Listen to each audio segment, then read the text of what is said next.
Morning class 10th chapter 9 हम कर रहे हैं त्रिकोणमिति के अनुप्रयोग। आज हम इसका एग्जाम्पल 6 करेंगे। एक बहुमंजिल भवन के शिखर से देखने पर एक 8 मीटर ऊंचे भवन के शिखर और तल के अवनमन कोण क्रमशः 30 डिग्री और 45 डिग्री हैं। बहुमंजिल भवन की ऊंचाई और दो भवनों के बीच की दूरी ज्ञात कीजिए। एक हमें दिया है बहुमंजिल भवन और एक दिया है 8 मीटर ऊंचा भवन। बहुमंजिल भवन, यहाँ पहले हमने एक भूमि बना दी। पहले सबसे पहले इसी के ऊपर भवन खड़े होंगे। ये हमने बहुमंजिल एक भवन बना दिया। एक हमें भवन बनाना है 8 मीटर ऊंचा, ए बी 8 मीटर ऊंचा भवन। ये दो चीज़ें हमें दी हुई हैं। अब 8 मीटर ऊंचे भवन, यहाँ से इसका शिखर ये वाला बी पॉइंट है। भवन का जो शिखर है, भवन की स्थिति हमने क्या ली, ए बी। शिखर इसका बी है, भवन का शिखर बी। इससे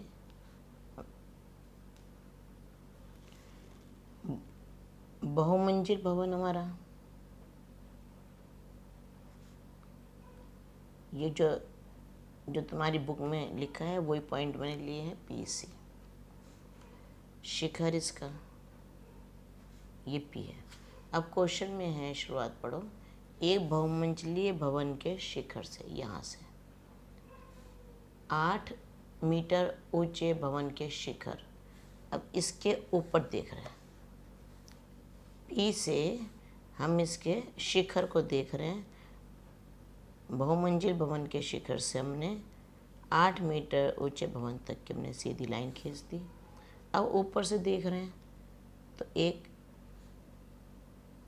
हमने ये रचना करी। यहाँ से इसके जो ऊपर हम देख रहे हैं, अवनमन कोण हमेशा ऊपर से बनता है और ये हमें दिया हुआ 30 डिग्री।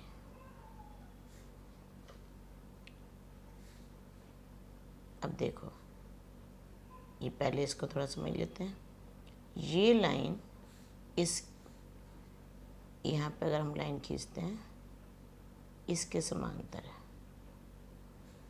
ये लाइन इसके हमारी समांतर है। ये तिर्यक रेखा है पी बी, तो ये कोण 30, तो ये भी कोण हमारा 30 डिग्री हो जाएगा। अब दूसरा देखते हैं और क्या में।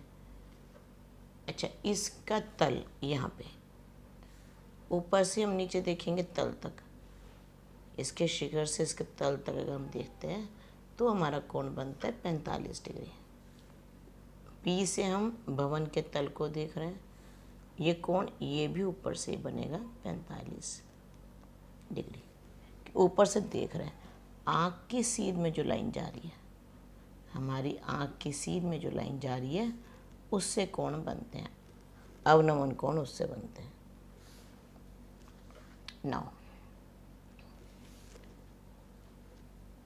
इसको लिख दिया पी। पी क्यू समांतर बी सी के है और पी भी एक तिर्यक रेखा है। तो इसका मतलब क्या हुआ कि एंगल ये क्यू पी बी और एंगल ये वाला, क्योंकि दो रेखाएं हमारे समांतर हैं और ये तिर्यक रेखा है, पी बी डी। ये तुम्हारी बुक के हिसाब से लिखे हैं सारे में मैंने points. Angle P B D ये दोनों बराबर हैं, क्यों, एकांतर कोण है इसलिए। तो इसका मतलब हमें क्या चाहिए था, एक हमें पी बी डी, इसका मतलब एंगल पी बी डी ये हमारा 30 डिग्री हो जाएगा। अब आगे बढ़ते हैं और अब फिर पुनः पी क्यू समांतर है ए सी के और ए पी तिर्यक रेखा है। तो इसका मतलब क्या हुआ, एंगल पी ए बी और क्यू पी ए ये दोनों बराबर होंगे। Angle Q P A is equal to angle P A B, ये दोनों बराबर है। तो इसका मतलब हमें चाहिए ये वाला एंगल पी ए सी आना था यहाँ, पी ए सी। इसका एंगल पी ए सी जो हो गया वो 45 डिग्री हो गया। एंगल पी ए सी हमारा हो गया 45, ये हमें चाहिए। अब हमें ये मिल गया, एक त्रिभुज हमें ये मिल गया, एक त्रिभुज हमें, दो त्रिभुज मिल गया, ये 8 मीटर है। अब देखो ये इसके समांतर, लाइनें दोनों समांतर हैं, ये दोनों इसके समांतर, तो ये पूरा हमारा समांतर चतुर्भुज बन गया। अब समांतर चतुर्भुज की जो आमने सामने की रेखाएं होती हैं वो बराबर होती हैं, इक्वल होते हैं। तो ये अगर 8 है तो हम इसको भी 8 मीटर लिख सकते हैं। अब इसको लिखने का तरीका देखते हैं। ना ए सी समांतर है बी डी के और ए बी समांतर है सी डी के। क्यों, दोनों ऊर्ध्वाधर हैं इसलिए सीधे खड़े, दोनों मकान भी और बहुमंजिला भवन भी। तो इसका मतलब क्या हुआ कि ए सी डी बी एक समांतर चतुर्भुज है।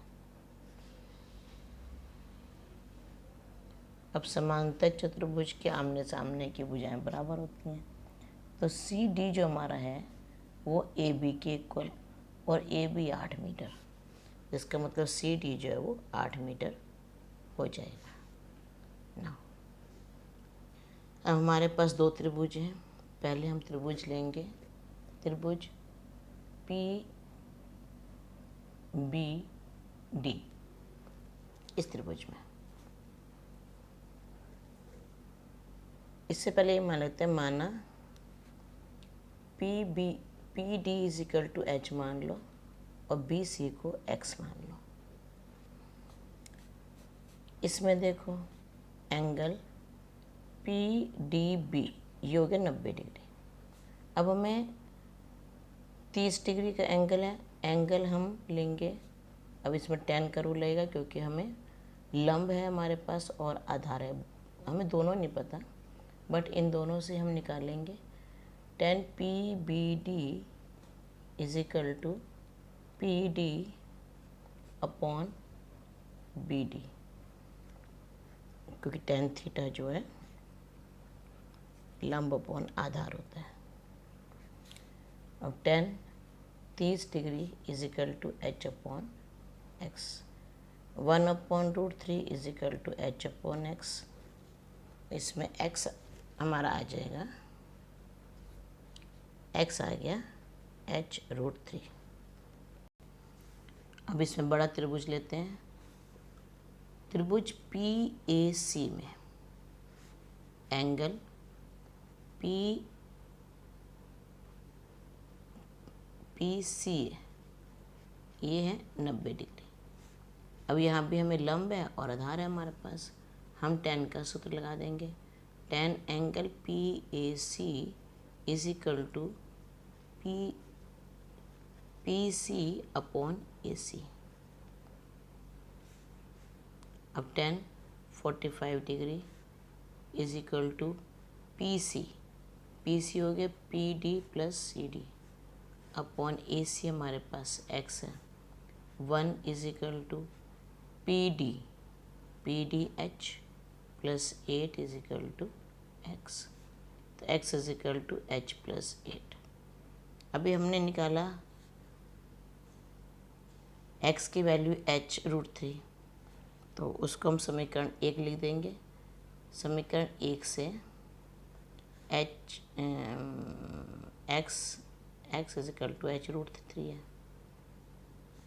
x की जगह h√3 रख दूंगी, h√3 is equal to h plus 8। h को उधर ले जाओ, minus h is equal to 8, h common ले लिया, √3 -1/8 और h हो गया 8/√3 -1। अब नीचे का भी रूट में रहता नहीं है तो इसका हम परिमेयकरण कर देंगे।